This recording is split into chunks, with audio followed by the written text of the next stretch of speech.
Primero entonces, vamos a abrir un modelo nuevo. Recuerden siempre que cuando abren el modelo en el SAP es importante las unidades en las que van a trabajar. En este caso, fíjense que está en kilonewton, metro, bueno, grados centígrados. No nos interesa en este caso, pero esas son correctas. Si no, las tienen que modifíquenlas, porque si no, cada vez que vuelvan a abrir el modelo va a arrancar con las que tenía en este momento. Vamos a dibujar una grilla que nos va a servir, y ahí ya tenemos que ver un poco las dimensiones de la grilla, cuántas líneas le vamos a poner. Fíjense en el tutorial que las dimensiones del bloque son 4 metros en dirección X y 6 metros en dirección Y. Supongamos que vamos a hacer una grilla que tenga 1 metro de separación. Vamos a dejar, como está acá, que el origen de la grilla esté en 0, 0, 0. Eso está bien, digamos, no importa tampoco demasiado. Y lo que le vamos a poner es que tenga entonces en la dirección X, le podemos poner que tenga mayor cantidad, por supuesto. Le ajusta 4 en la dirección X, 6 en la Y, y en la dirección 0, una sola, digamos, no importa mucho eso. Y nos aparece entonces esta grilla que es la que vamos a utilizar. Bueno, bien. Viendo ahí que quedó, digamos, uno más chico, así que en realidad voy a tener que ir más abajo. Ahora después vemos cómo cambiamos eso. Vamos a...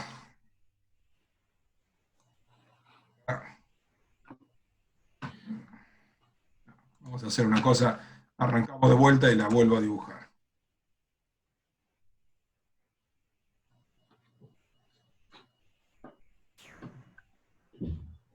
1, espaciamiento.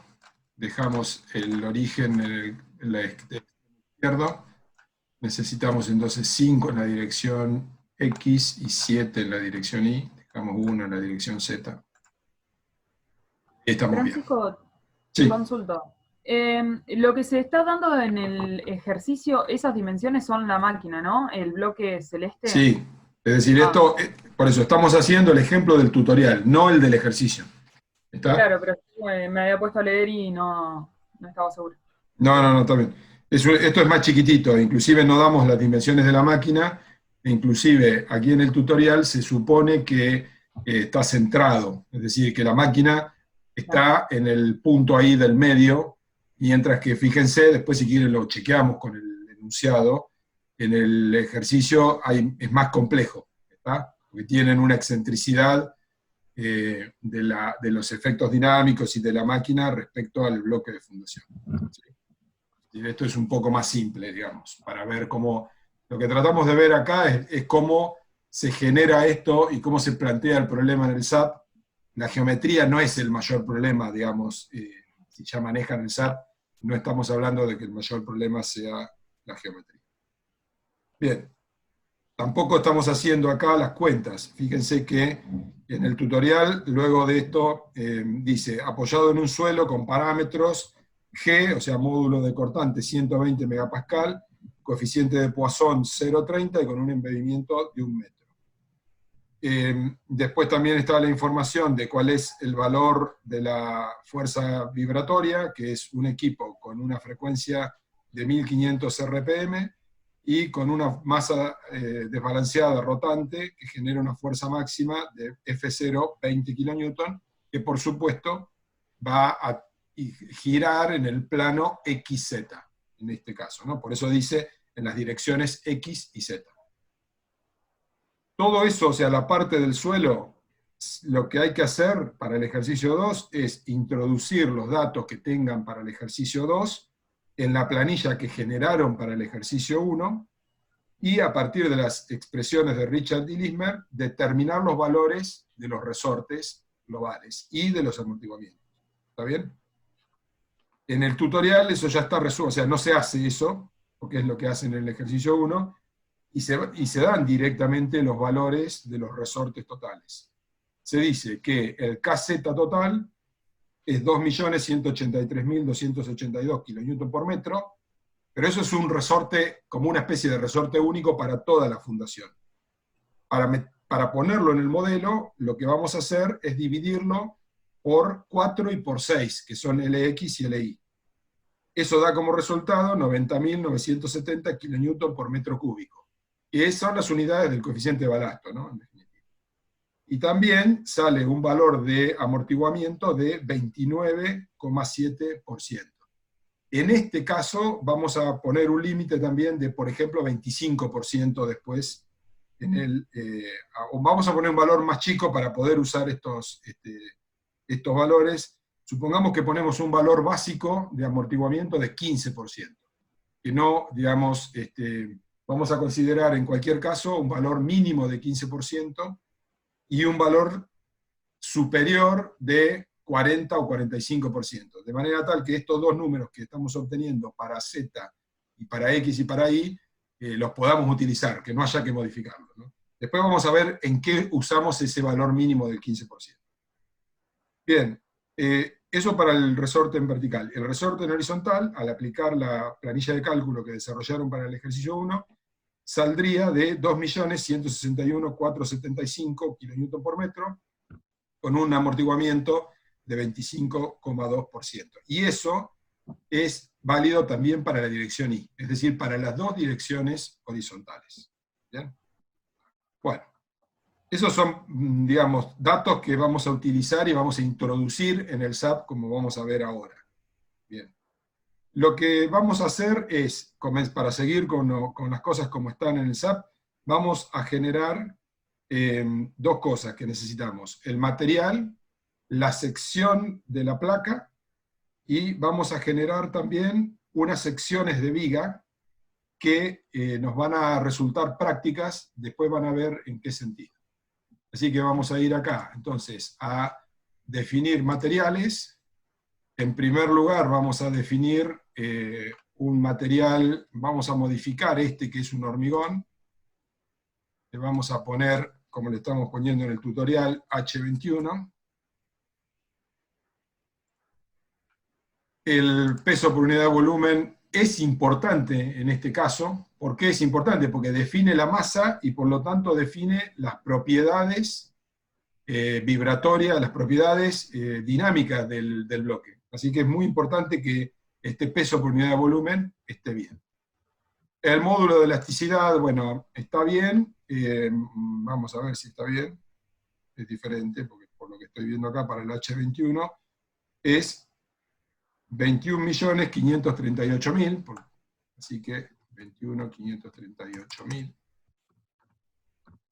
El coeficiente de Poisson está bien, y en este caso la resistencia, que en realidad sería 21.000, porque es H21, no importa, pero bueno, cambiémosla simplemente para que esto sea coherente, digamos, nada más. Pero básicamente lo que va a importar acá es el peso por unidad de volumen, o mejor dicho, la masa, que es lo que está acá abajo, el 2,40 kN segundo cuadrado sobre metro. También va a importar el módulo, porque la rigidez del bloque depende del módulo de elasticidad que tenemos aquí, pero en realidad, como es básicamente un bloque rígido, tampoco va a cambiar mucho el resultado. Es decir, las frecuencias propias de este sistema van a depender básicamente de las constantes de resorte del suelo. El bloque, como es un bloque que tiene de 4 por 6 por 1,50, tiene muchísima rigidez, y si el módulo de elasticidad fuese 10 o 20% más alto, no cambiaría fundamentalmente los períodos. Porque es un sistema en el que tenemos una parte muy rígida y otra parte flexible, que es el suelo. Entonces, lo que manda los períodos propios es la parte más flexible. Bien. Ya tenemos entonces el H21 introducido, y básicamente eso es lo que necesitamos desde el punto de vista de los materiales. Vamos ahora a las secciones. Vamos a introducir primero la de la placa. Vemos aquí, es una sección tipo shell, eso es correcto, vamos a introducir una sección de tipo shell. Vamos a agregar una nueva sección, le vamos a poner de nombre placa. No hay, o sea, simplemente para identificarlo, no tenemos otra cosa más que esta. No hay otras secciones, así que mucho no interesa discriminarla tampoco. Vamos a dejar que sea de espesor delgado, porque la teoría que utilice acá no importa tampoco demasiado, y le cambiamos aquí los espesores. Esto sí es importante. Chequeamos que le esté asignando el material que corresponde, el H21. ¿Por qué le asigna acá este material? Vieron que cuando hicimos la asignación del H21, yo modifiqué el material que estaba introducido por defecto por el SAT, porque ese es el que le va a asignar siempre por defecto a lo que cree que es hormigón, y el otro, este otro que aparece acá, el A992FI50, que es de acero, se lo va a asignar a todo lo que cree que es acero. Por eso, digamos, si uno quiere evitar errores durante el armado del modelo, es mejor modificar el que trae por defecto el SAP, porque si después se olvidan de cambiarlo, te va a quedar el correcto. Bueno, digamos, todo eso se arregla viendo que acá hay que cambiarlo, ¿no? Digamos, no hay mucho problema con eso. Bueno, y ya estamos con el material este tipo placa. Con lo cual, ponemos acá, OK. Y les decía que vamos a agregar 2 secciones de viga que vamos a utilizar. Vamos a poner secciones de tipo de hormigón, vamos a poner unas secciones rectangulares y vamos a poner una, le vamos a llamar flexible, flex, vamos a generar una sección muy chiquita y después van a ver para qué la vamos a usar. Es un valor auxiliar. ¿Qué vamos a hacer? Vamos a poner un valor muy pequeñito de sección, digamos de 0,05 por 0,05, porque no nos interesa la rigidez de la sección. Fíjense que el dibujo queda ridículo, las armaduras están todas por fuera, pero no importa eso. Y después vamos a generar otra sección, también va a ser de tipo concrete, a la que vamos a llamar rígida. Esta va a ser infinitamente rígida. Y a esta vamos a hacer lo siguiente. Le vamos a dar dimensiones chicas, simplemente para que si dibujamos una visión extruida, una extrude view en el modelo, no aparezca una cosa de 5 metros por 5 metros, pero como queremos que sea rígida, de hecho, vamos a ponerle acá infinitamente rígida, no es infinitamente, pero bueno. Lo que vamos a hacer es poner modificadores de las propiedades. Y acá le vamos a poner a todo esto, qué sé yo, 10 millones, por ejemplo.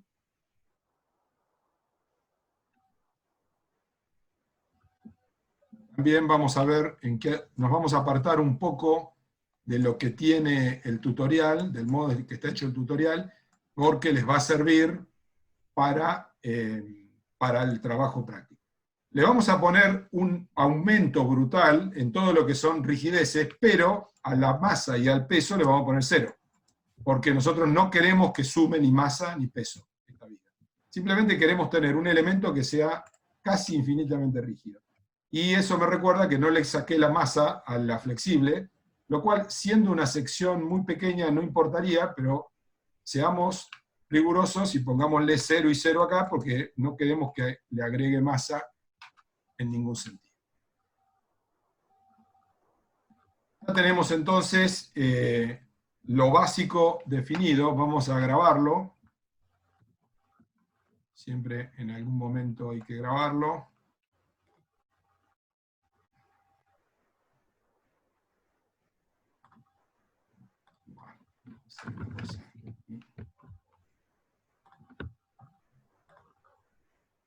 Voy a dejar en el escritorio simplemente porque no había preparado la carpeta antes. Voy a ponerle de 5.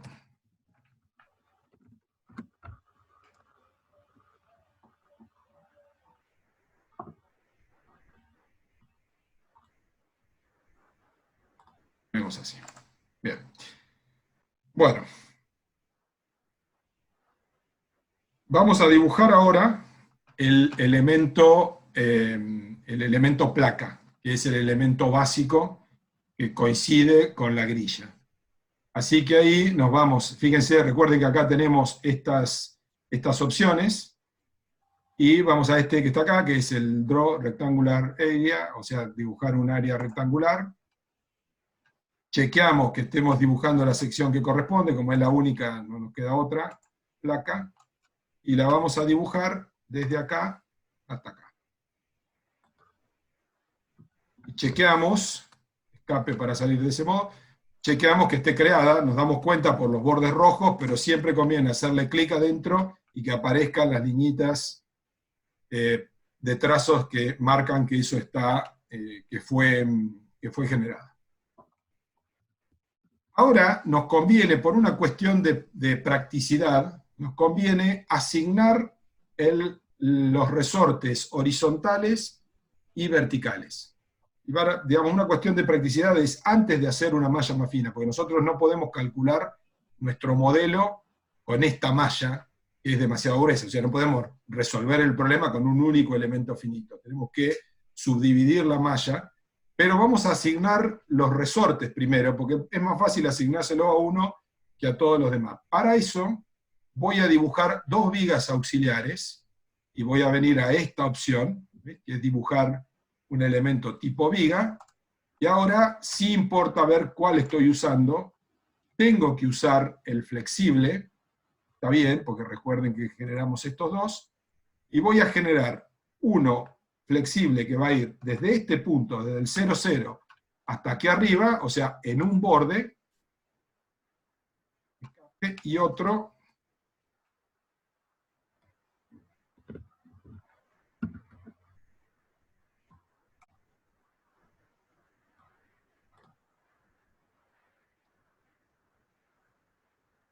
lo hice erróneamente, ahí está. Y voy a generar otro más en el borde corto.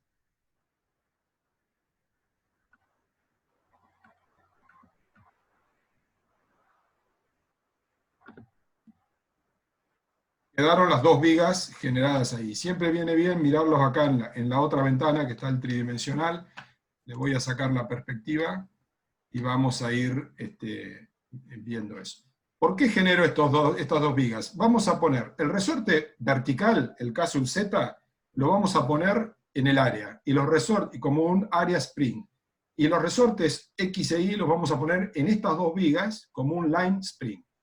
Es una manera simple de aplicar esas cosas. Empecemos por el vertical, el Z, es decir, el que funciona en la dirección del eje Z, que por lo tanto es normal a las placas, que tiene que estar distribuido en toda esa superficie.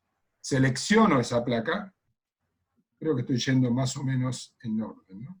Sí. Selecciono esa placa, voy aquí a Assign, y ahí dentro de Área, vengo a Area Spring.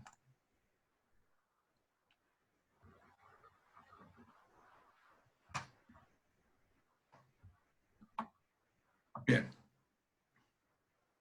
Y aquí esta ventana por ahí difiere un poco de lo que está en el tutorial, porque es otra versión de SAP, pero básicamente estamos hablando de lo mismo.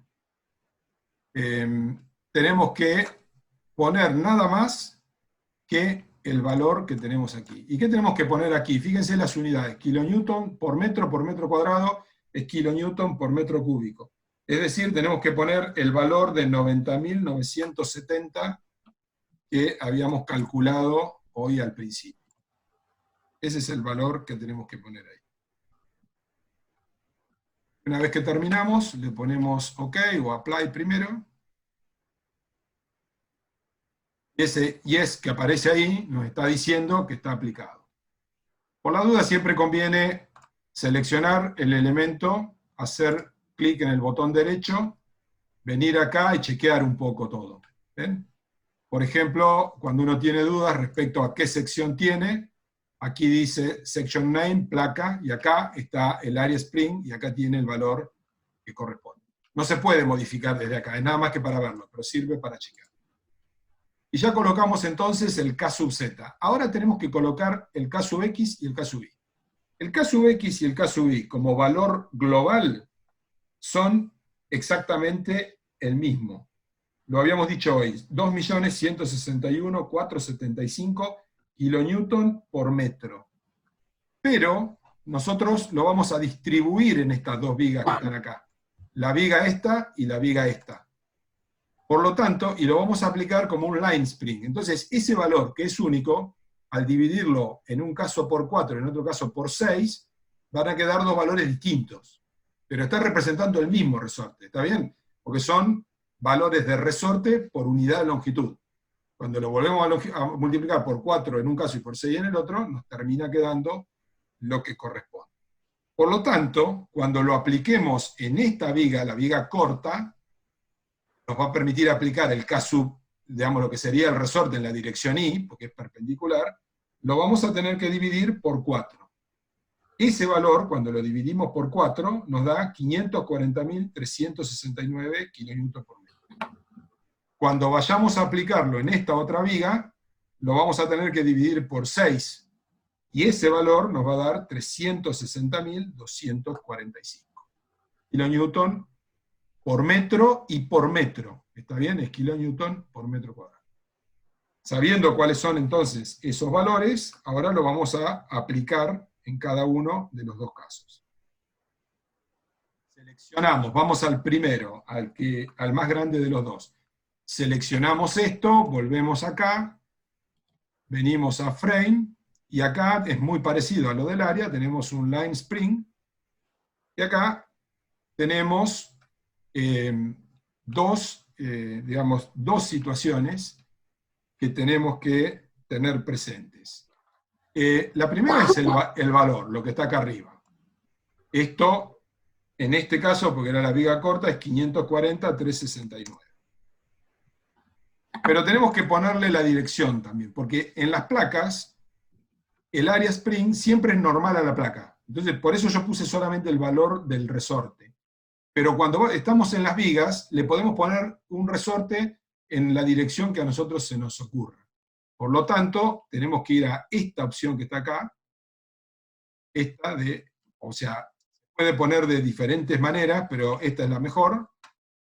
Elegir aquí ejes globales, y recordar acá que como estamos aplicando el resorte en la barra que es paralela al eje X, nosotros queremos introducir un resorte perpendicular a esa barra, es decir, el resorte en la dirección Y. Por lo tanto, acá hay que poner 0 en X, 1 en Y, bueno, y 0 en Z. Eso significa que estamos poniendo, en definitiva, un resorte lineal de 540.369 kilonewton por metro, por cada metro de la viga, y que ese resorte tiene orientación o dirección en la dirección del eje Y. Ponemos OK, y ahí vuelve a aparecer el 10 en la barrita. Ahora repetimos lo mismo con el otro, con la otra viga.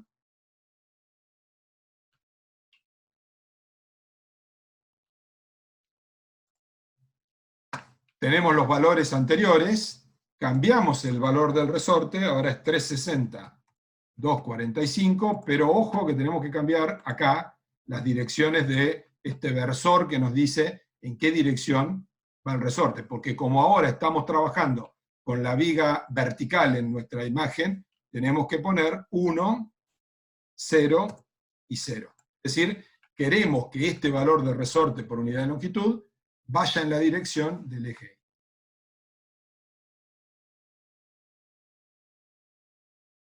Bien, ahora sí vamos a hacer el mallado o la subdivisión de la placa. Y por lo tanto, vamos a tener que elegir un tamaño de malla. En el tutorial está dividido en elementos de 50. Lo vamos a hacer igual, pero la verdad es que se podría dividir en menos. Esto es un modelo verdaderamente chiquitito. Yo les recomiendo que para el ejercicio 2 del trabajo práctico usen elementos que tengan 20 o 25 centímetros de lado, cuanto mucho. ¿Está bien? Digamos que no usen elementos tan grandes. Acá lo vamos a mantener para que el dibujo se mantenga limpio y demás, pero para eso. Y bueno, y además el programa, en el mismo momento en que malle el elemento tipo placa, va a subdividir los elementos tipo viga al mismo tiempo. Eso es una propiedad del modelo. Por esta razón es que aplicamos los resortes primero, porque lo aplicamos eligiendo un solo elemento, lo cual fue mucho más simple. Elegimos entonces, seleccionamos el elemento tipo placa, vamos a Edit, Edit Áreas, y vamos a dividir áreas.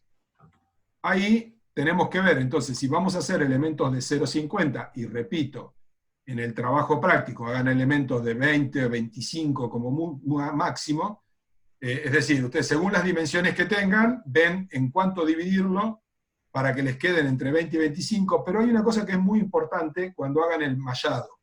Asegúrense de tener una línea de borde de elementos en el eje longitudinal de la fundación. Porque después sobre ese eje longitudinal van a tener que aplicar fuerzas, masas y demás, y si no tienen nodos sobre esa línea, les complica la vida de una manera bastante importante. ¿Qué quiero decir con esto? Que siempre dividan en cantidad pares, en números pares, para hacer el mallado.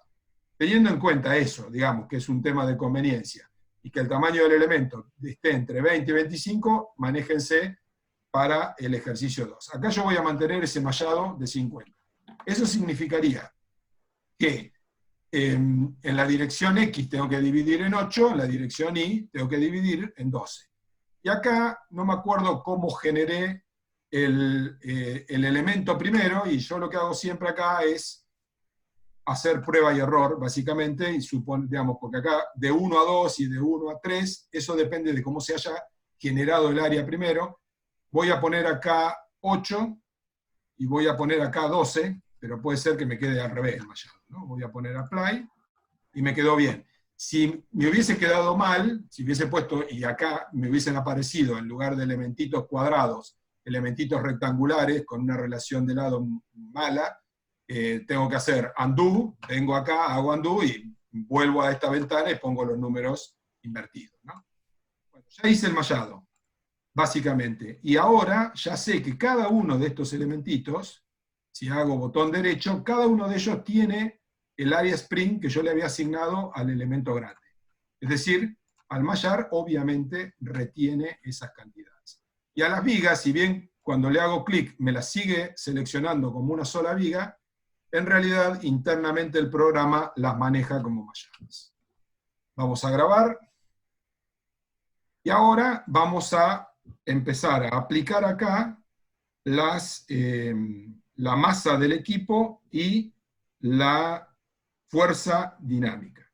Y acá vamos a introducir una diferencia con respecto a lo que tiene el tutorial. Porque en el tutorial la fuerza está aplicada, la fuerza y todo está aplicado en este punto, es decir, ven acá a la derecha donde se seleccionó, como si la fuerza del equipo estuviese aplicada en el plano medio de la placa, porque lo que nosotros estamos modelando es el plano medio de la fundación. Y con lo que hemos visto hasta ahora, los equipos siempre están por encima de ese plano medio. Obviamente el equipo no puede estar embebido. Y eso es algo que ustedes tienen que tener presente en el momento de hacer el ejercicio 2, porque en el ejercicio 2 sí se les dan esos datos. Por lo tanto, nos vamos a apartar acá del tutorial con un poco de complejidad y vamos a introducir esa diferencia. Vamos a suponer que el eje que rota del equipo se encuentra a 2 metros de altura respecto al plano medio de la fundación. Fíjense que si este bloque de fundación tiene 1,50 m de altura, y yo estoy planteando que está a 2 metros por encima, le saco los 0,75 que tiene la mitad del espesor de la fundación, y me queda 1,25 m, es como si el equipo tuviese el eje a 1,25 m de altura, una cosa así, lo cual puede, a ver, eso sale de los datos del equipo. Lo que estoy haciendo ahora es poner un valor que pueda ser, es decir, que pueda ser real en esos términos. La otra cosa que necesito para, para asignar la masa del equipo es saber cuál es la masa del equipo, que en este caso vale, a ver, vuelvo al principio, no recuerdo si estaba puesto esto acá, ¿teníamos como dato la masa del equipo o no?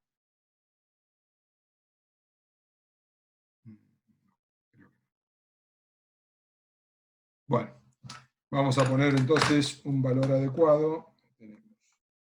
1,5 por 6 por 4 por 24, 864. O sea, voy a poner una masa del equipo que cumpla con los criterios de relaciones de masas. Es decir, voy a suponer que tengo un equipo cuyo peso es 250 kilonewton. ¿Se entiende lo que dice? O sea, calculé el peso de la fundación y me aseguro de poner un peso del equipo que no sea que no deje de cumplir los criterios de relación de masa, ¿no? Porque si no, no tendría sentido. Vamos a suponer entonces que el equipo tiene 250 kilonewton de peso, por lo tanto la masa del equipo es 250 kilonewton dividido 9,81 metros sobre segundo cuadrado. Es decir, en este sistema de unidades que estamos usando, en el cual las fuerzas se miden en kilonewton, la masa siempre es el peso dividido el valor de la gravedad. Y en este sistema, en el que usamos metros y segundos, es 9,81. 9,81 metros segundo cuadrado, sale una masa de 25,48 kilonewton por segundo cuadrado sobre metro. Y ahora van a ver cómo vamos a utilizar ese valor.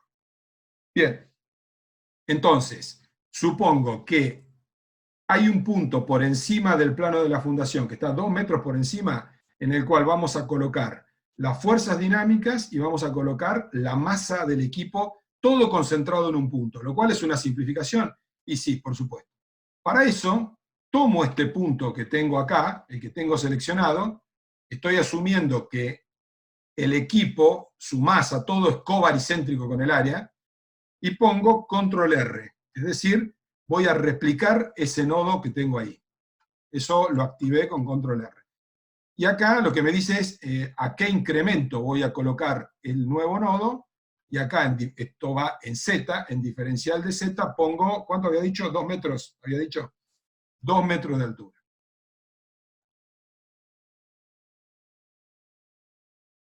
Una pregunta, profe. Sí. La máquina está 2 metros por encima del eje, porque es el plano ese, la shell que se presenta ahí, ¿es el punto medio del tipo de esa matriz? ¿Ese grillado? Eso es el plano medio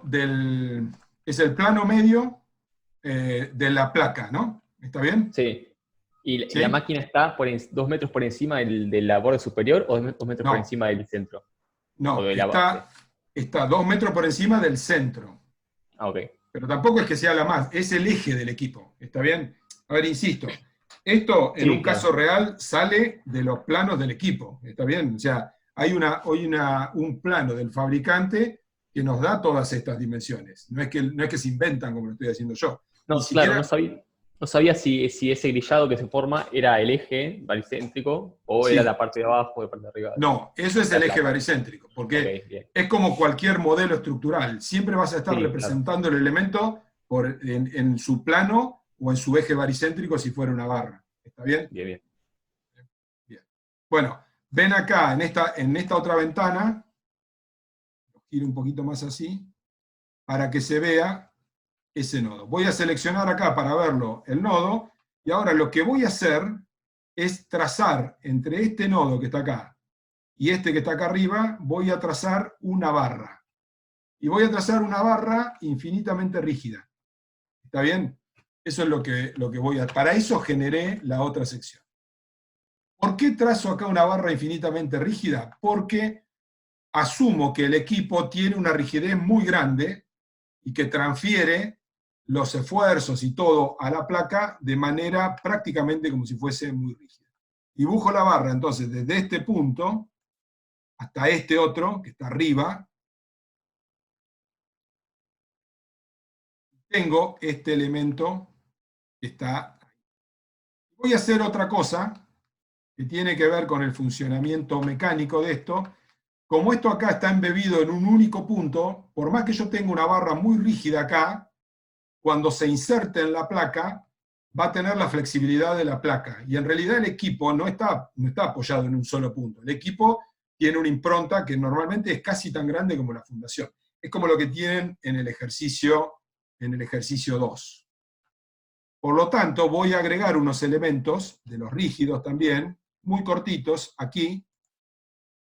Genero como unas patitas. ¿Ven ahí? Sí, ¿no?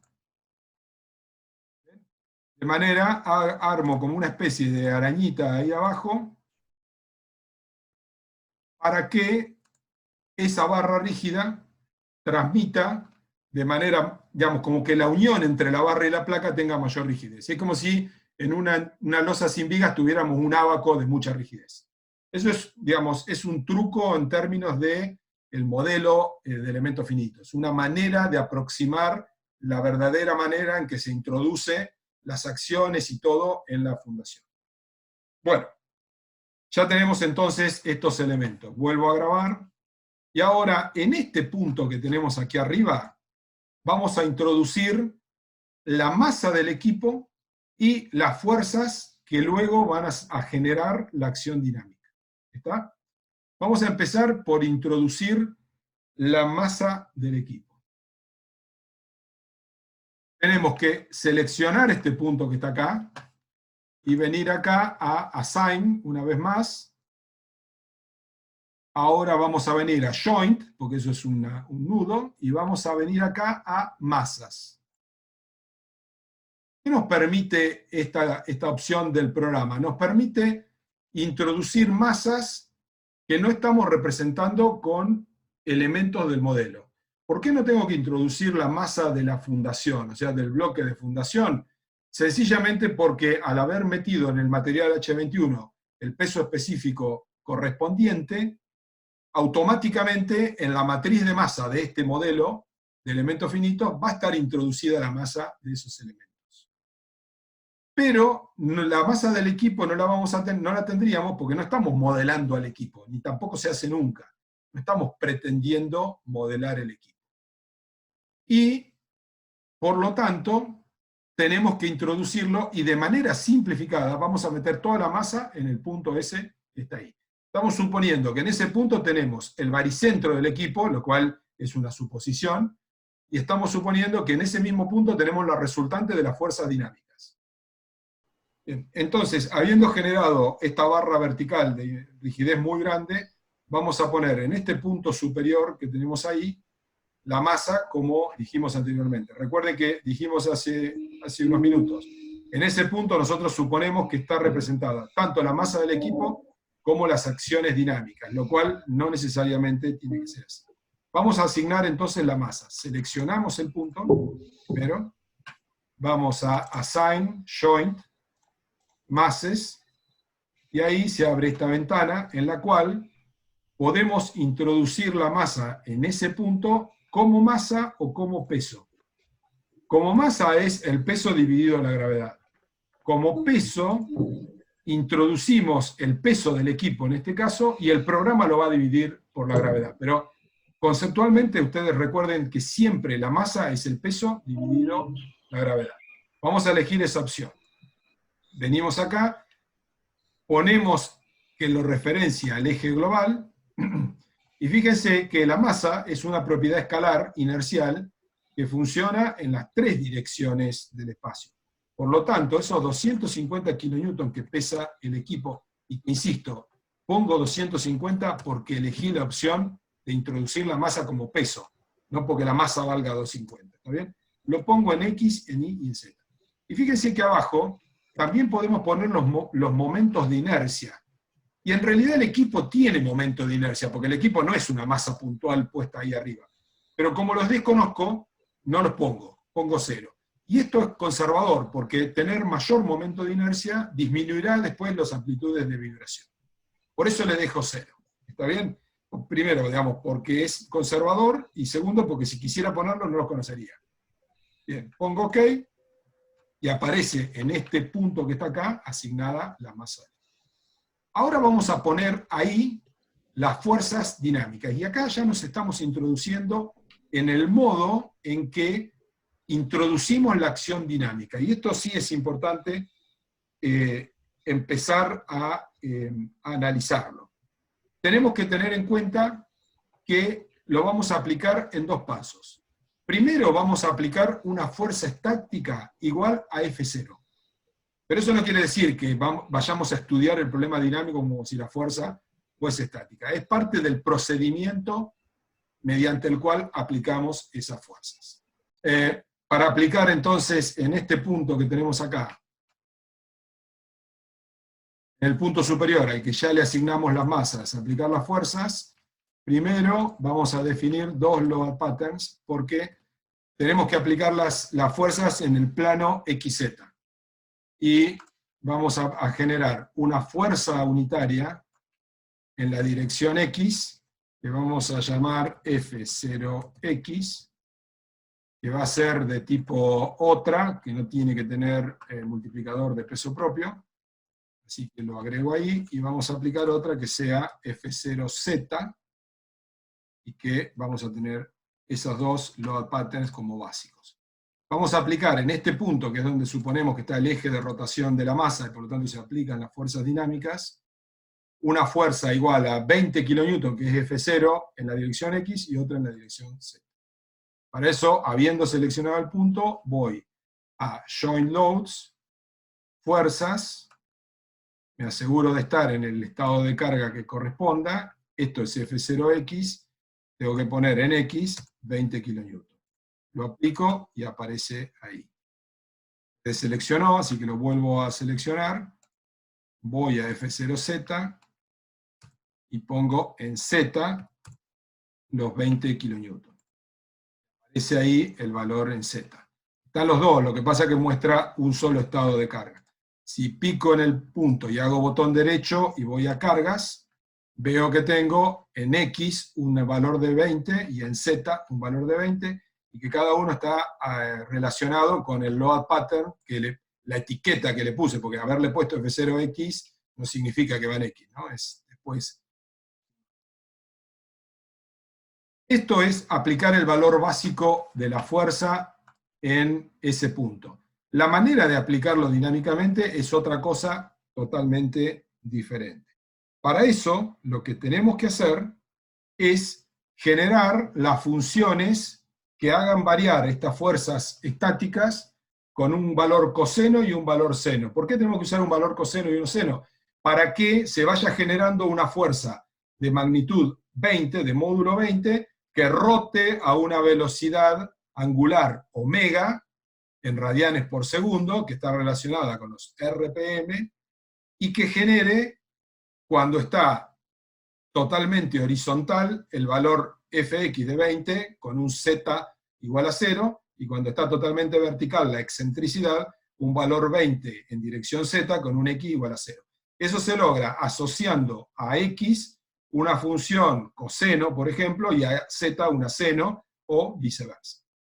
Para eso tenemos que generar unas funciones.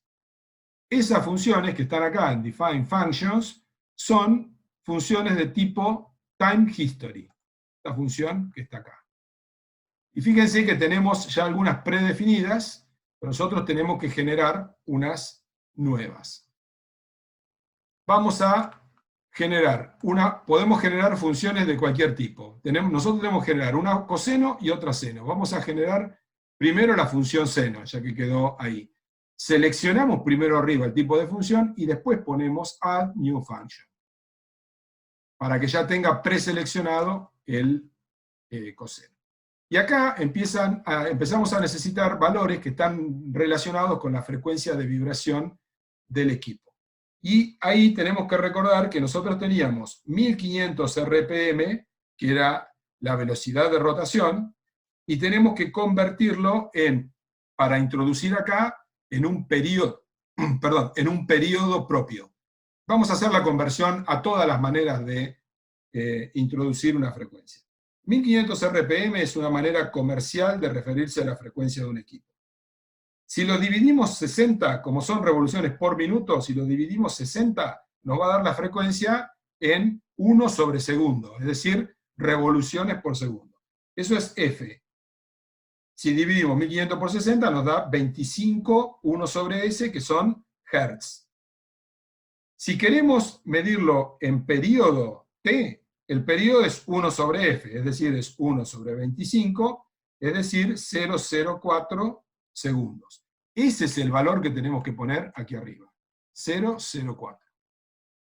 Sin olvidarnos primero de ponerle nombre a la función. Vamos a ponerle nombre seno, porque es una función seno.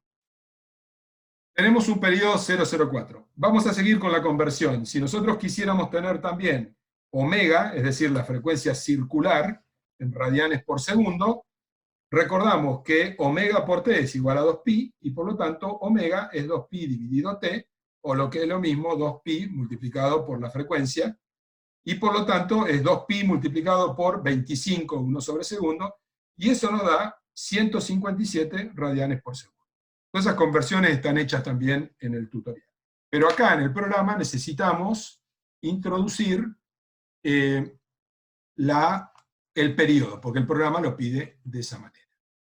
Vamos a poner aquí cuántos pasos por ciclo vamos a poner. Vamos a dejar lo mismo que tenemos en el tutorial, esos 20 están aquí, y vamos a dejar en esta posición cuántos ciclos vamos a introducir. 10, no, vamos a poner acá 25, ahora les digo por qué. ¿Cuántos pasos por ciclo? ¿Por qué? Porque lo que voy a hacer es asegurarme, yo tengo aquí,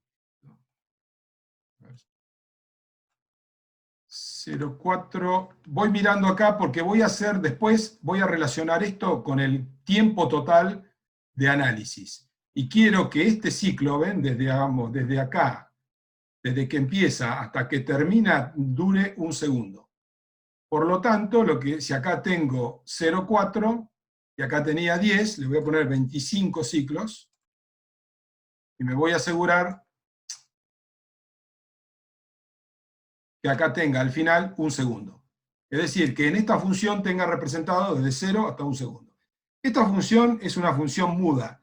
Es decir, haber llegado en esta función hasta 1 segundo no quiere decir que nuestro análisis va a ir desde 0 hasta 1 segundo. Pero si nuestro análisis va desde 0 hasta 1 segundo, tengo que estar seguro de que esté cubierto por la función. Yo después, si mi función llega hasta 1 segundo, es como tenerla dibujada, definida en un Excel hasta 1 segundo, no voy a poder hacer un análisis hasta 1 segundo y medio, porque en el último medio segundo me va a faltar información de la función. ¿Está bien? Por eso es importante ver hasta dónde llega. Me aseguro de que llegue hasta 1, entonces es seno y ya tengo todo lo que necesito. Bien. Ahora lo que voy a hacer es introducir una función coseno. Y me acuerdo, entonces, como voy a hacer lo mismo, me acuerdo de los valores que metí acá. 0,04, 25, 25, el 1 lo había dejado ahí. Porque tengo que generar, no puedo copiar esta, porque si la copio va a ser una función seno. Yo necesito una función coseno. Tengo que elegir coseno arriba, add new function ahí. Ahora le voy a poner acá coseno. Una etiqueta. Y acá tengo que poner 0,04, 25 y 25. Y vuelvo a chequear, por las dudas, que acá tenga, sino que tenga el valor 1 en el límite que está ahí. Pongo OK y tengo generadas dos funciones que no generan por sí solas ninguna carga dinámica. Son como dos funciones que están ahí mudas y que las puedo usar para cualquier cosa. Y yo las voy a utilizar para generar la fuerza dinámica a través de un estado de carga en particular. Eso lo hago definiendo aquí un load case. En el tutorial hay un load case para la fuerza en X, otro para la fuerza en Y y otro para la fuerza total. Yo voy a hacer acá el último, porque es el que importa realmente. Tengo que generar, aquí me aparece, cuando tengo estos load case, me aparecen todos los que tengo generados de antes. Es más, fíjense que están estos dos que yo había introducido de manera errónea o algo así. Lo que tengo que hacer acá es agregar un nuevo load case. Y a ese load case lo voy a llamar DIN, porque es la fuerza dinámica, y le voy a poner TOT de total. O sea que estoy considerando ahí directamente todo el efecto dinámico. ¿Por qué? Analizar por separado la componente en X y en Z no tiene sentido, porque en realidad van de la mano siempre, son una única fuerza que va rotando a la velocidad omega o los 1500 RPM del equipo. Así que hay que ir directamente a ese. Ese load case acá es donde vamos a meter lo que realmente es la acción dinámica. Lo primero que tenemos que cambiar es poner acá que es un load case de tipo time history. Y ahí aparecen cosas nuevas. Vamos a setear acá que sea lineal, porque nuestro análisis es lineal, y vamos a decirle que la solución la saque del análisis modal. O sea, que use los modos de vibración que calcula el programa para hacer este análisis time history de tipo dinámico. Eso es todo lo general. ¿Dónde introducimos las dos fuerzas que nosotros tenemos que introducir? Acá. Y ahí es donde mezclamos la fuerza que pusimos como estática con la función seno y la función coseno.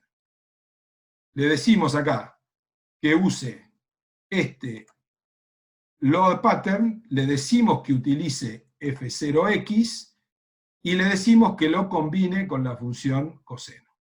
Y lo agregamos. Después le decimos que utilice un load pattern, le decimos que utilice F0z y le decimos que lo module o que lo multiplique por la función 0.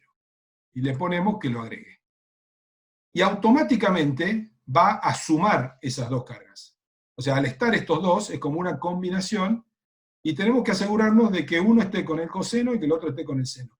¿Cuál está con el coseno y cuál está con el seno? En realidad no importa demasiado. No importa demasiado. La otra cosa, hay dos cosas más fundamentales acá. La primera de ellas es cuánto tiempo va a desarrollar el time history. Es un análisis que hace paso a paso desde t igual a 0 hasta un tiempo determinado. Ese último tiempo determinado y el delta t, o sea, cada cuánto lo va haciendo a cada paso, lo tenemos que definir nosotros. Y lo definimos acá, diciéndole cuántos time steps, o sea, cuántos pasos de tiempo, y con qué longitud cada uno. Y ahí es donde entra el segundo de duración de las funciones seno y coseno. Yo tengo que definir acá una cantidad de time steps con una duración cada uno que multiplicado uno por el otro no me dé más que un segundo, que es lo que teníamos en la definición de las funciones seno y coseno. ¿Puede ser menos? Puede ser menos, pero no puede ser más.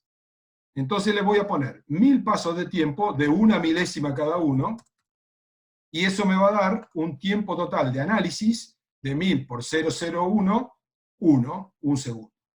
No quiere decir que tenga que ser siempre 1. Yo puedo hacer un análisis de 3 segundos y medio, pero las funciones deberían tener 3 segundos de duración.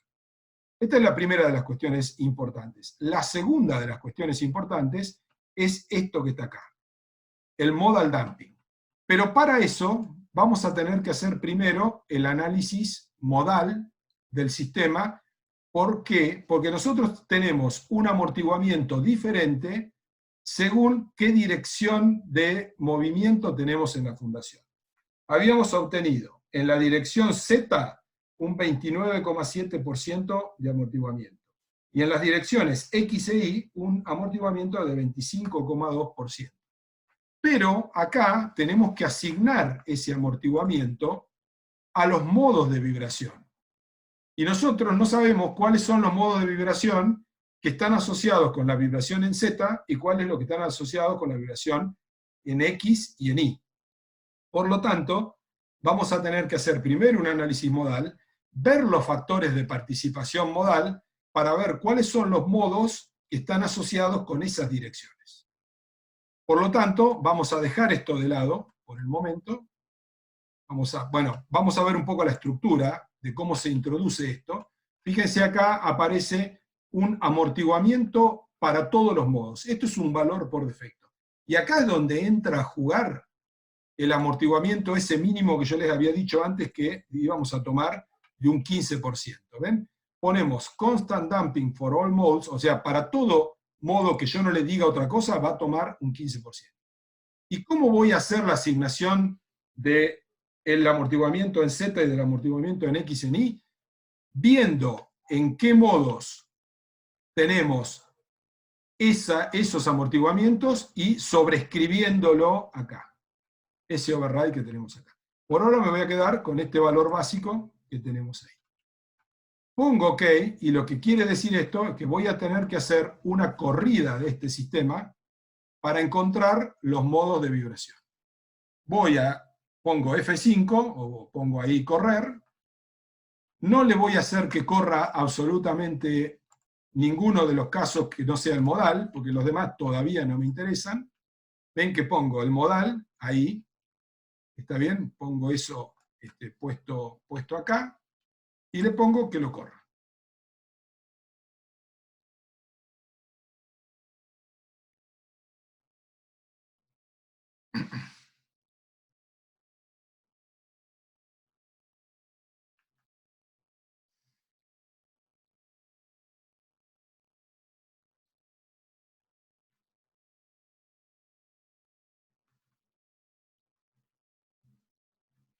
Bien, ya lo corrió, digamos, fíjense que ahí aparece esto como unas deformaciones, y lo que voy a hacer es sacar los modos, no los voy a ir mirando acá, sino que voy a poner en Display, Show Tables, y le voy a decir ahí que aquí en el output de toda la estructura, en Modal Information, me dé, bueno, esto que tengo acá, los periodos y frecuencias.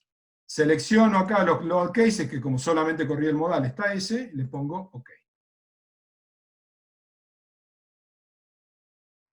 Y acá tengo esa información, pero esta información, lo único que me dice es cuál es el periodo. Yo necesito saber también cuáles son los factores de participación modal. Por lo tanto, tengo que elegir más cosas. Bueno, también podemos elegir directamente todo esto, de manera tal que saque todos estos valores. En realidad, estos son los que importan, los participation mass ratios. Le pongo OK ahí. Empieza a mostrar otras cosas, porque seleccioné todos. Y tengo que ir a... Estos son los factores de participación. Sí, tengo que ir a los factores. Opción, me parece. Se me deseleccionó, me parece, ¿no? Porque, sí. Porque no están. Vamos de vuelta. Sí, claro, cuando la señalé, justamente la deseleccioné. Ahí está. Bien, acá. Este es el que nos sirve a nosotros. ¿Por qué nos sirve en realidad solo ese? Porque en esta tabla tenemos los periodos y tenemos los factores de participación. Para procesar esto, vamos a mandarlo a un Excel, para que sea más fácil de ver. Bien, y acá tengo esos factores. Lo que voy a hacer acá es pasar todo esto a porcentaje, para verlo más fácilmente. Y acá marco los porcentajes importantes o significativos en las direcciones que a mí me interesan, que son estas tres que tenemos acá. O los que tienen alguna cantidad de participación. Y veo, tengo en X, tengo estos modos, el 1, en este también. Y una cosa que tengo que chequear siempre es que la cantidad de modos que calcula el programa me asegure llegar a 100% en la suma. Es decir, que no esté dejando de tener en cuenta algún modo de vibración que sea importante. Como todos terminan sumando 100 acá abajo, eso me dice que eso es correcto. ¿Qué tengo que hacer ahora? Tengo que asociar modos de vibración con direcciones que tengan participación modal importante en esa dirección. Vamos a Z. Acá yo veo que tengo el 100% de U sub Z asociado con el modo 3. Y anoto, en términos de amortiguamiento, el modo 3, aplicarle el amortiguamiento de 29,7% que la planilla de cálculo de Richard y Lismer me dio para la dirección Z. Y la otra que tengo que asociar es X e Y al mismo tiempo. O sea, X es el mismo valor, por lo tanto no me interesa si es X o Y. Y veo que en la dirección X tengo el modo 1 y el modo 6. Y que en la dirección Y tengo el modo 2 y el modo 5. Por lo tanto, los modos 1, 2, 5 y 6 van a tener el amortiguamiento de 25,2% que había calculado anteriormente. ¿Está bien? Es necesario hacer este análisis. Vuelvo al SAP, entonces, cierro esto, desbloqueo el modelo porque tengo que seguir trabajando y vuelvo a el load case que había generado anteriormente y que me habían faltado justamente los valores de amortiguamiento. Vengo a este que lo había creado, le pongo ahora que lo voy a modificar, vengo a la tabla de amortiguamientos, aquí abajo, y ahora ya tengo el valor mínimo que había asumido de 0,15, y ahora vengo aquí y tengo que ir sobreescribiendo los valores. Fíjense que los amortiguamientos están en formato decimal, o sea que 0,15 es 15%. Y ahora recuerdo que al modo 1 le tengo que poner 25,2. 0,252. Lo agrego. Y le tenía que poner el mismo valor a el 2, el 5 y el 6. Entonces lo voy cambiando acá.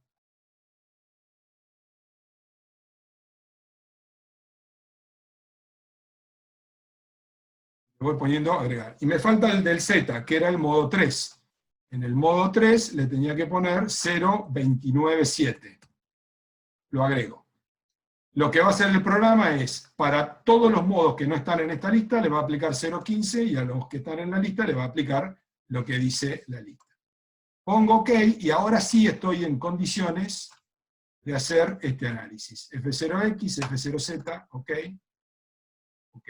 Voy a chequear, como tuvimos un problema con la asignación, voy a chequear acá que las cargas estén en F0X y F0Z, porque vieron que había unos load patterns medio raros ahí que habían quedado del intento anterior. Esto está bien, entonces lo grabo, y ahora sí puedo hacer el análisis de todos los casos. En realidad, lo que tendría que hacer es, voy a dejar solamente que corra el F0X, el F0Z y el DINTOT, y le pongo que los corra, porque son todos los que necesito. Es decir, tengo que correr los estáticos, porque necesita los resultados de los estáticos para correr ese DINTOT. Tengo que tener el modal, porque va a usar la información, y así sigue. Le pongo que lo corra.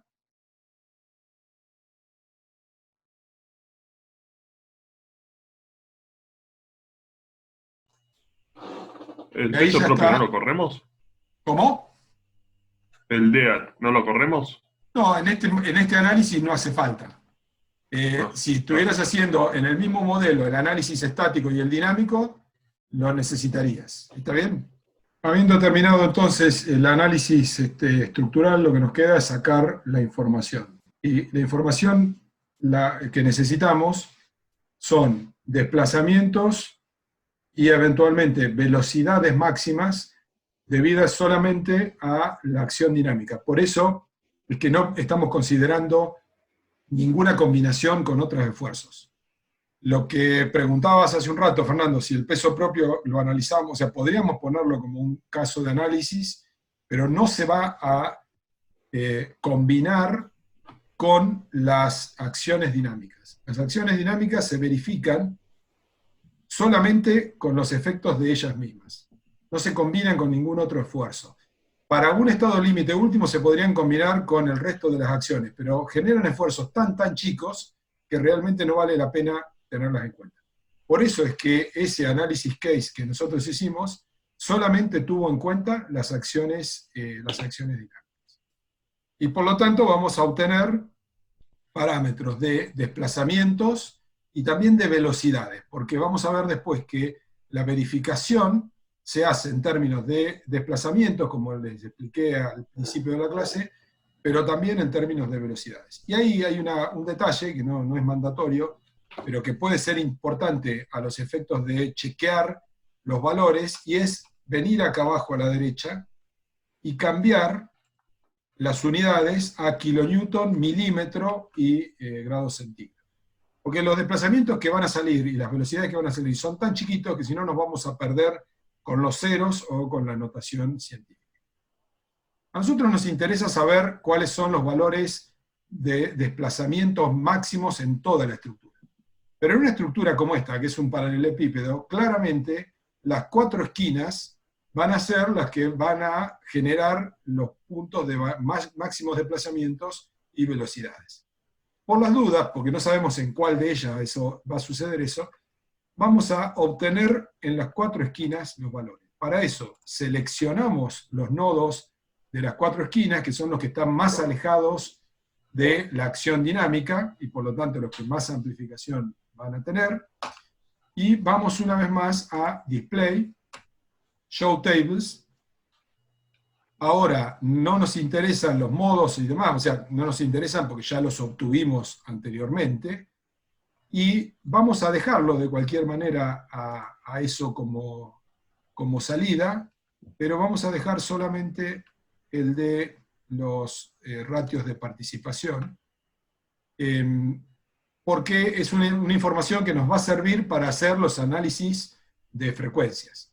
Y vamos a agregar una salida que son en los joint outputs, estos que son los valores en las juntas, y vamos a poner los desplazamientos. Acá, si es relativo o absoluto, da lo mismo, vamos a poner el desplazamiento, y vamos a elegir también las velocidades. Acá nos da velocidades y aceleraciones.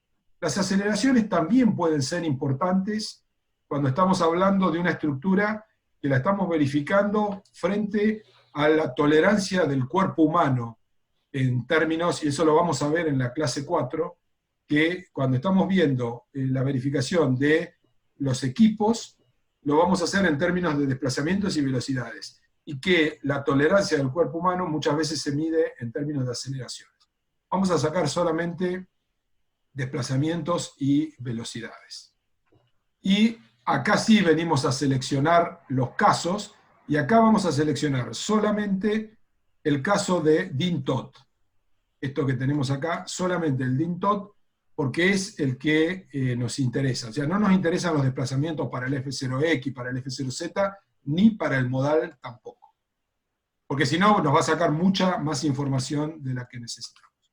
De hecho, vamos a deseleccionar este caso del modal para que no nos saque información inútil. Ponemos OK, y ahí nos saca los desplazamientos y las velocidades. Acá arriba podemos buscar desplazamientos o velocidades. Estos desplazamientos que tenemos acá, fíjense que están en términos de máximos y mínimos. Esto significa que a lo largo de todo el análisis time history que desarrolló, el valor máximo en una dirección y en otra dirección fueron estos valores que tenemos aquí. U2, U1, que es X, U2, que es Y, y U3, que es este otro que tenemos acá. Y estamos viendo, lo cual generalmente sucede así, que los valores más grandes los tenemos en la dirección Z. Fíjense que el valor más grande es 0,033 milímetros. ¿Está bien? Que es 33 micrones, ¿no? Y me fijo, creo que no tengo ninguno, un 33,6 ahí. O sea, 33,56, que sería 33,6 micrómetros, sería el máximo desplazamiento de la estructura. Todos los demás valores en X y en Y son menores a ese valor. Por lo tanto, el que va a mandar, en términos de máximo valor, es ese 33,6. Y vamos a sacar también la máxima velocidad. Y vemos acá también que los valores horizontales no son demasiado grandes, en X tienen alguna cierta influencia, y eso es porque hay una componente en X, pero que el máximo valor está dado en la dirección Z, y que vale 4, en valor absoluto, 4,94 milímetros por segundo. Y esos nos van a servir para hacer la verificación de, digamos, si funciona o no funciona esta fundación. Y eso lo vemos también ahora. Desde el punto de vista del modelo de elementos finitos, podemos obtener estos valores. En el tutorial se muestra cómo sacar el valor paso a paso. No lo hago ahora porque ya se está estirando mucho, lo pueden sacar en el tutorial. Eligiendo un nodo, pueden listar, si hicimos 1000 valores de análisis, ¿se acuerdan que habíamos puesto 1000 pasos de tiempo de una milésima cada uno? Si hacen esa definición, vamos a verlo acá cómo se hace rápidamente, sin graficarlo. Lo primero que hacemos... Sí. Sí, sí. Una consulta. Con eso que obtuvimos ahí, esa velocidad, ese desplazamiento, ¿se podría entrar a las tablas de verificación, a los gráficos? Exacto. Ahora lo vamos a hacer, exactamente. Esto es, digamos, acá llegamos al mismo punto que llegás en la planilla de cálculo rápidamente con un análisis simplificado. ¿Está bien? Pero con un análisis que está bien hecho. ¿Sí? Esa sería un poco la situación.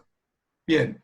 Vamos a hacer una cosa. Primero, para terminar con lo que es el SAP, antes de entrar a la verificación, vamos a ver cómo listaríamos todos los valores, los 1000 valores del análisis dinámico completo. Lo hacemos para un solo nodo, porque si no nos genera mucha información. Seleccionamos uno cualquiera, debería haber seleccionado el que daba el mayor valor, pero selecciono uno, voy al mismo análisis, a Show Tables, voy al mismo Joint Output, pero ahora lo que me conviene es graficar solamente desplazamientos, así que me quedo solamente con los desplazamientos, y voy al mismo análisis case, o sea, todo eso es igual. Lo que pasa es que en lugar de pedirle que me dé el máximo y el mínimo, voy aquí a Modify Show Options, y veo que aparece lo que me mostró, esto que dice Envelopes, significa los valores envolventes, que son el máximo positivo y el máximo negativo. Eso es lo que está por defecto, por eso antes no entré a seleccionar esto. Si vengo acá y le pongo Step by Step, me va a dar paso a paso esos valores. Es decir, que esto en realidad es una opción en Display Analysis Tables, Display Tables. Vengo a poner OK, y ahora, fíjense que me da para un solo nodo, pero esto es porque yo elegí un solo nodo. Y acá ustedes ven por qué no conviene elegir más de uno. Porque si no, me hubiese puesto para el análisis, para el paso 0, el nodo 1, 2, 3, 4. Si yo lo quiero graficar a esto, lo paso a un Excel, y si tengo los nodos mezclados se me hace un lío. Por eso conviene hacerlo nodo a nodo. Y fíjense que acá da para este mismo nodo, y acá tengo el paso de tiempo desde 0 hasta 1000, el máximo que había determinado, que ahí abajo, perdón, para 0 hasta 1, porque está en segundos, los desplazamientos en X, en Y y en Z. Bueno, acá me lo cambió porque al hacer clic para seleccionarlo me lo ordena, lo tengo que poner así, me va dando esos desplazamientos, y si esto lo exporto a un Excel, lo puedo graficar como una curva de tiempo. ¿Está bien? Que es lo que está explicado en el tutorial. ¿Sí? Digamos, si quieren, háganlo. Digamos, no me acuerdo si en el trabajo práctico se les pedía o no se les pedía. Vamos a quedarnos ahora, para pasar al siguiente nivel, digamos, al siguiente paso, que sería el análisis. Vamos a quedarnos con estos valores máximos, que son los que anoté, que son 33,6 micrones de desplazamiento y 4,94 milímetros por segundo de velocidad máxima. Vamos a salir entonces de los períodos. Ven que los tengo acá, los períodos en segundos, y voy a hacer el análisis de relación de frecuencias sobre este mismo Excel. Voy a agregar aquí una columna, y recordando, ¿se acuerdan que habíamos hecho la cuenta de que las 1500 RPM del equipo, que sería el omega raya, equivalían a 0,04 segundos de periodo, digamos, de periodo asociado con eso? Como acá tengo la estructura en términos de periodo también, voy a hacer ese cociente. Ahora bien, la relación de frecuencias beta es igual a omega raya sobre omega n. Es decir, es la frecuencia circular del equipo sobre la frecuencia propia del conjunto. Cuando esto lo escribo en términos de periodo, es al revés.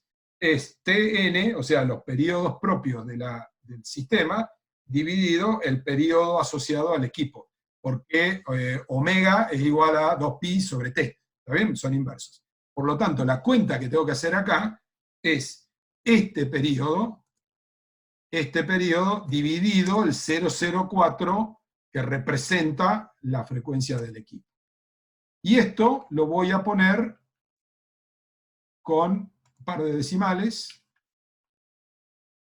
y lo copio para abajo. Y estos valores, acá estamos más al horno que lo que te había dado a vos, que te daba 0,997. ¿Ves? Porque tengo, si yo chequeo que esto esté fuera del rango 0,8 a 1,2, este cae adentro, este cae adentro, este cae adentro, este cae adentro. Y después ningún otro cae adentro. Una cosa importante, deberíamos hacer este análisis de relación de frecuencias solamente donde tenemos participación de las masas, que son estos porcentajes altos, no solo en X y Z, sino también en las rotaciones. Es decir, este valor, yo suelo usar como referencia todo lo que tenga más del 5%. Es decir, que si tuviese un valor 1 acá abajo, no me preocuparía por eso. Porque toda la participación de masa de este sistema está acá arriba. Está en los modos 1 a 6. ¿Está bien? Modos 1 a 6. Pero tenemos problemas, ¿ven? Porque tenemos 1, 13, 1, 1, 1. Entonces, si nosotros nos quedamos en el segundo nivel de análisis, que es el de relación de frecuencias, es muy probable que tenemos un problema. Porque hay, digamos, de 6 modos de vibración que son importantes, hay 4 que no cumplen con la relación de frecuencias. Pero como hemos calculado los desplazamientos dinámicos máximos y las velocidades, vamos a entrar a la tabla de verificación y vamos a ver si cumple, porque si cumpliera en la tabla de verificación, no me preocuparía tener estos valores.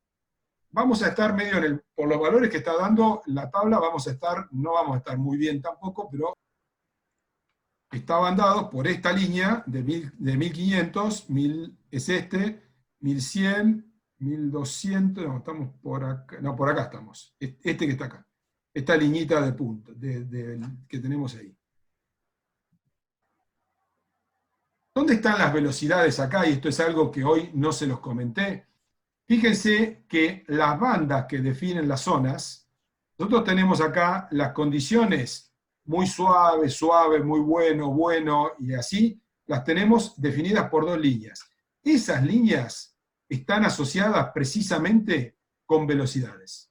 Es decir, esta línea inferior corresponde a 0,125 milímetros por segundo. Y esa es la ventaja de utilizar este criterio de Baxter y Bernhard, que nos da una verificación directa con la velocidad máxima. O sea, la velocidad máxima nos dice directamente la velocidad, independientemente de la frecuencia del equipo, nos dice si estamos bien o estamos mal.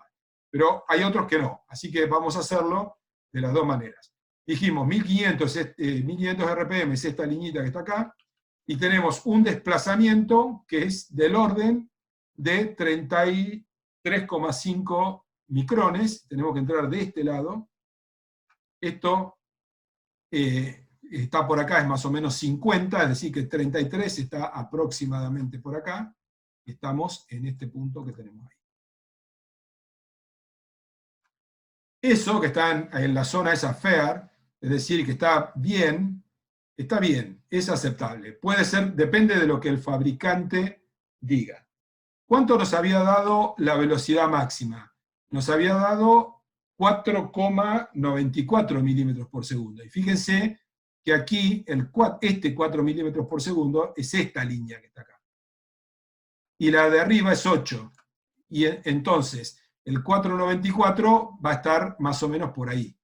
Es decir, que según el desplazamiento estamos en la banda esta, estamos bien, un poco peor que bien, y según la velocidad estamos en esta banda que es ligeramente, digamos, rough, es áspero, ¿no? Digamos, es como que no está del todo bien. ¿Cuál sería la conclusión para esta fundación? Que hay que mejorarla. O sea, estas condiciones que estamos encontrando acá no son buenas. No son buenas. O sea, el hecho de haber tenido relaciones de frecuencia igual a 1 está repercutiendo en el valor de los parámetros cinemáticos máximos que teníamos ahí. Y por lo tanto, esta fundación, así como está, en el análisis refinado por elementos finitos, tampoco funciona.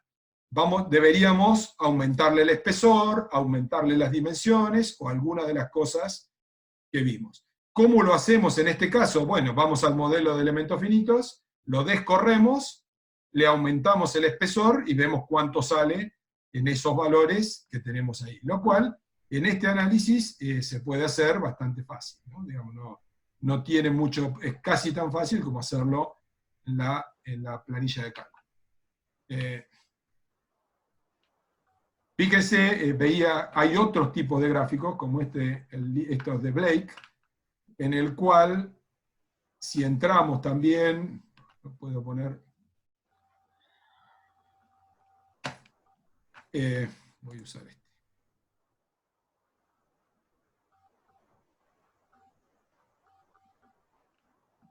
Entramos aquí también con más o menos los 1500 que vienen que está acá. Si entramos con 30 por aquí, nos daría más o menos en este punto, y ves que estamos entre la zona B y la zona C. La zona B es minor faults, y acá lo que dice es corregir los problemas, es perder la plata, o sea que en la zona B no tiene sentido actuar, pero la C, que es faulty, dice que si corregimos esa situación dentro de los 10 días, nos va a salvar plata en mantenimiento. Bueno, nos está diciendo lo mismo este gráfico. No podemos estar aquí en el punto entre B y C, porque estamos pensando en que no es el equipo ya operando mucho tiempo, sino que es el equipo cuando recién empieza a operar. Y por lo tanto, hay que hacer algo. Entonces, lo que hay... en el gráfico anterior, ¿no tendrías que haber multiplicado por 2? Ah, sí, perdón, tienen razón, lo cual nos pone mucho peor de lo que sí. Ah, 66. Sí, exacto, fue un error mío, estamos mucho peor todavía de lo que imaginaba. Estamos mucho peor, estamos bien totalmente fuera. Efectivamente, estamos ahí. En el primero seguro, en el de Blake, no estoy seguro. El de Blake creo que es de 0 al otro, pero puede ser... Sí, no, el de Blake está bien, el primero era. El primero, exactamente. Sí. Bien, ¿cómo hacemos entonces? Estamos horriblemente mal, porque debería haber multiplicado por 2 en este que tenemos acá. Es decir que estaríamos entrando con este 1500, ¿sí? Esta línea, y entrando aquí con aproximadamente 66 está por acá arriba. ¿Está bien? Porque esto es 50, ¿está bien? Esto va duplicando, digamos. Entonces, esto es 50, estamos por acá. Estamos ahí en ROF. ¿Sí? Estamos en esta zona. Y la velocidad sí está bien. La velocidad no hay que multiplicarla por 2, porque es velocidad, y la velocidad nos estaba dando más o menos por acá también. Con lo cual, ahora estamos peor con los desplazamientos, y esto significa entonces que esta fundación, así como está, no funciona. No funciona, y por lo tanto, volver al SAP, y lo primero que vamos a probar es cambiar el espesor de la placa. Eso es básicamente lo primero que tenemos que hacer. Vamos a pensar en darle medio metro más de espesor. ¿Está bien? Entonces, venimos acá, a la sección de área, venimos a la placa, ponemos esto acá y le ponemos, está en milímetros, ¿no? Por eso aparece así, porque todavía no modifiqué eso. Le ponemos 2000. Pero haber hecho ese cambio significa, si le dimos 500 más, significa que a este punto lo tenemos que subir 12,5 centímetros. ¿Está bien? Digamos, porque le dimos 500, le dimos 500 más, se movió 25 el plano medio, le tenemos que dar 25 centímetros más para arriba en términos de referencia a este punto, lo cual empeora la situación, ¿no? Porque genera más brazos de palanca, pero bueno, eso es lo que pasa. Ponemos Control Move y le decimos que mueva 250 para arriba. Estamos en milímetros, ¿no? Se mueve, ouch. He seleccionado el nodo. Vuelvo a poner el nodo donde tenía que estar, y ahora vuelvo a correr.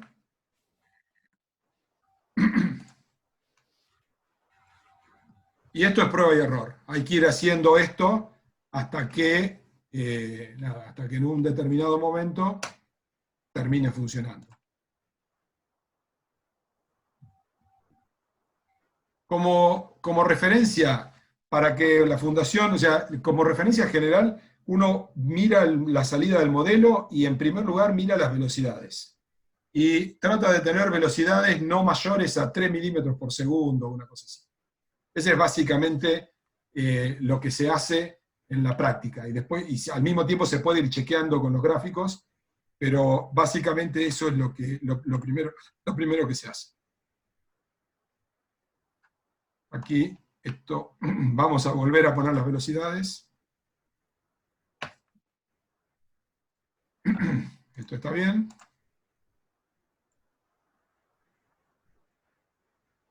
Y acá volvemos.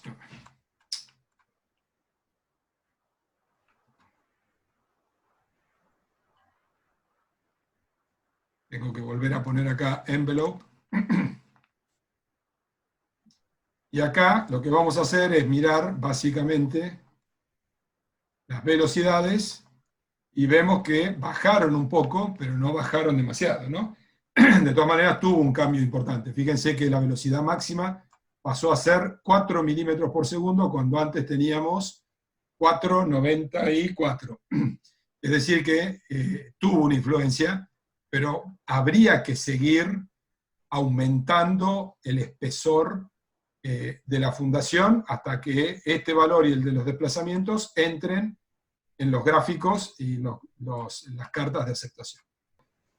Muchas veces o bien el dueño o el fabricante dan sus propios criterios de verificación. Sí. El fabricante del equipo, me refiero.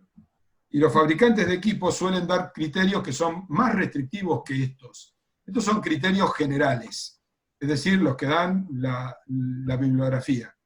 Pero el fabricante puede decir, yo no quiero que mi equipo pase de, por ejemplo, 2,54 micras.